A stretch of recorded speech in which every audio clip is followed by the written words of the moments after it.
Wajanan. If you're in the Barbados, that means what's going on? Today we're traveling to the Caribbean islands to read a version of Cinderella called Cendrillon. It's written by Robert D. Sansucci and illustrated by Brian Pickney. A Caribbean Cinderella. So today, my friends, we are traveling from the continent of North America, the country of the United States, the state of Florida, and the city that you live in is Boynton Beach, which is in between Palm Beach and Miami. So it's kind of right there where that little square is. We're going to be traveling the ocean. We're going to be traveling down or south, east, until we get to the Caribbean Sea. And specifically today, we're going to be going to Barbados. And there are a lot of countries that comprise the Caribbean. About 13 countries comprise the Caribbean. So today we're going to be thinking about how is this story similar to the fairy tale that we read last week, or this week I should say, called Cinderella. Now, as you're reading, I want you to compare the story, contrast the story. Compare means what does the Cinderella that we read last time have in common with the story that we're reading today. It's going to be similar, but there are going to be different details. So let's begin.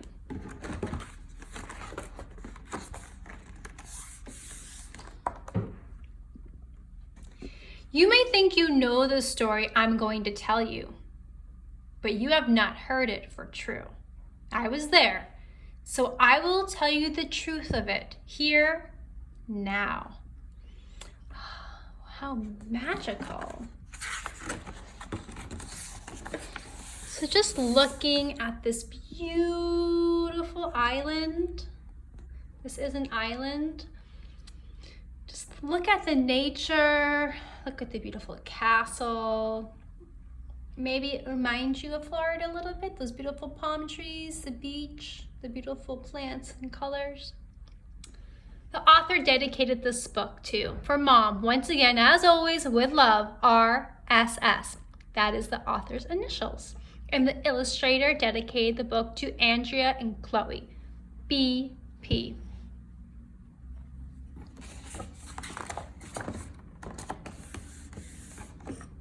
Oh, just looking at her, I'm noticing something. Her face, the image that's being depicted by the illustrator projects something from the character, which I predict is Cendrillon.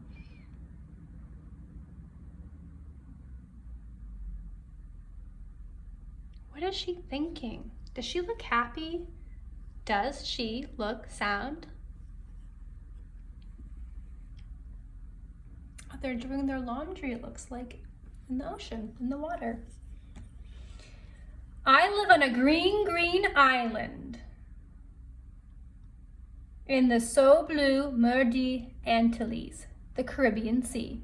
Long ago, when I was a child, my family was poor. My mother died.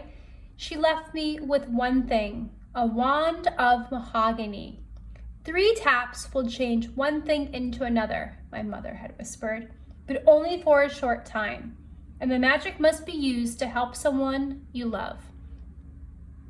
Of what use was this to an orphan like me, who every day struggled to find shelter and fill her belly? I could not use the wand. I had no one to love and no one who loved me. When I grew up, I worked as a planteuse, a washerwoman, scrubbing other people's sheets and shirts at the riverside, drying them in the sun.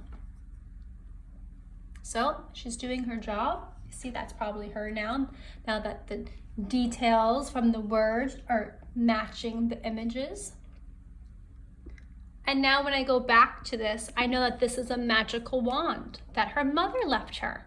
I also know why she is sad because of what she just said. She just stated, because as you are seeing, I'm going to go back really quickly. As she stated, I live on a green island. You know that the character, Cendrillon, is telling the story. She is telling you the story. It's from her perspective. It's from the character's perspective.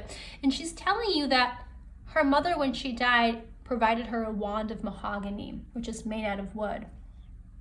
And she told her she can change one thing into another for someone you love, to help someone you love. And she said it. She's an orphan. She doesn't feel loved.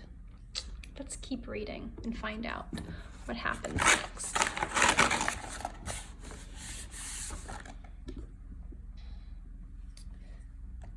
One woman I worked for was kind. I often nursed her, for she was always sickly. Poor creature. And thanks she made me the nanan, godmother of her baby girl, Cendrillon. When I held the baby in my arms of her Christine Day, I felt such love, and I saw love returned from her sweet brown eyes. Alas, Cendrillon's mother died soon after this. Then her papa, Monsieur, married again. Madame Prosperine was a cold woman and puffed up, proud because her grandfather had come from France. Oh, so I'm going to revise my thinking now. I'm going to go back. So this is not, in fact, Cendrillon. It's not. It's the godmother. It's Cendrillon's godmother. And she cannot use this wand until she can help someone she loves. And then the woman she worked for had a baby. She became the godmother. Oh, it's making more sense now. The mom died. So Cendrillon and the godmother have something in common. Both of their moms died. They're both orphans. Now it's making sense. Excellent, excellent. Okay. I'm going to continue reading.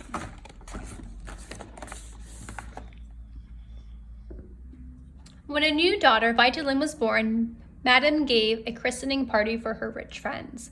What a feast it was! Madame and the other fine ladies were dressed in satin and velvet, all the colors of the rainbow. They laughed at my worn white skirts and peasant's way of speaking, but Cendrillon came and kissed me.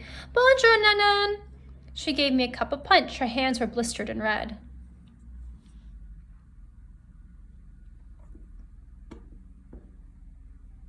Cendrillon, the godmother from the beginning with the magical wand. Pop to Cendrillon, poor little child, I cried. What have you done to yourself? She shrugged. My father's wife works me like a serving girl, and Monsieur allows this? Sighing, she said, he fears Madame, but I am strong. The work hurts my hands, but not my heart. Someday I will find a way to help. Even as I spoke them, my words sounded hollow. What could I, a poor washerwoman, do for my dearest?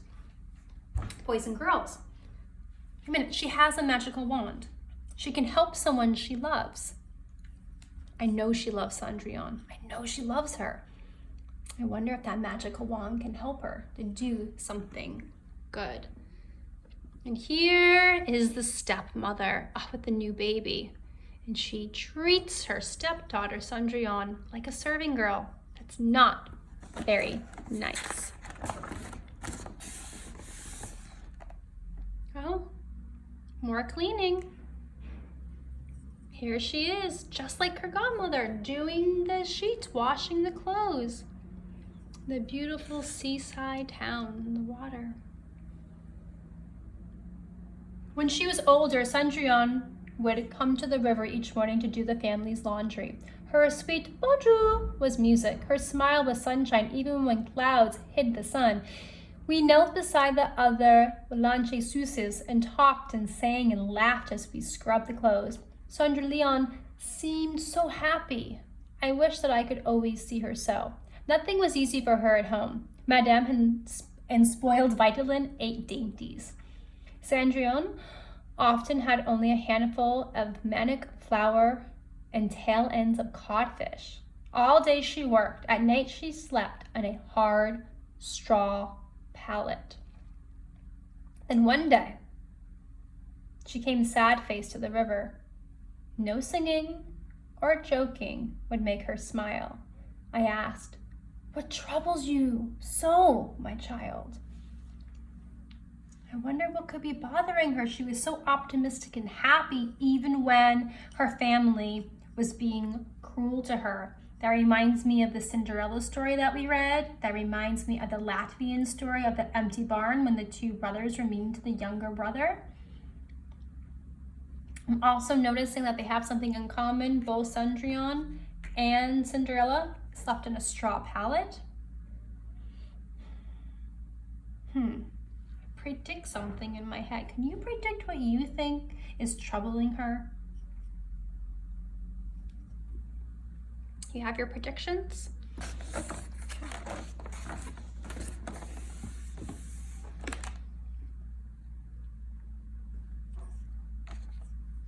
There's a ball tonight, but I am not to go, she said, looking so miserable my heart nearly snapped in two.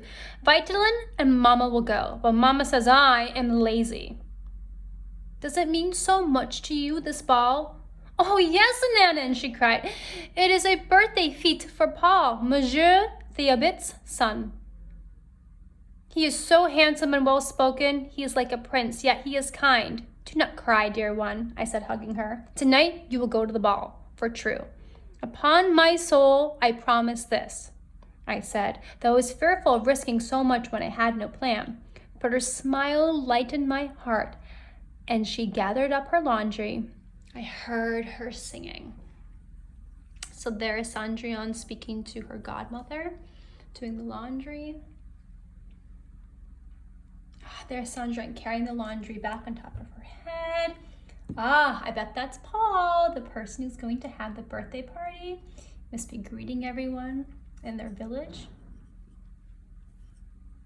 I'm just happy that Cendrillon decided to be happy just for that moment and start singing again. I'm going to make a few predictions in my head of what the godmother is going to do, and I love going back to the beginning of that story, and remembering the godmother when she was young and she had that magical wand. And I'm just going to go back and remember what it was said about the wand. A wand of mahogany. 3 taps will change one thing into another, my mother had whispered, but only for a short time, and the magic must be used to help someone you love. So I wonder how that magical wand can potentially, perhaps, help Cendrillon. Now, the godmother hasn't mentioned using it yet, but she could. We're going to find out tomorrow when we read part 2. Have a great day.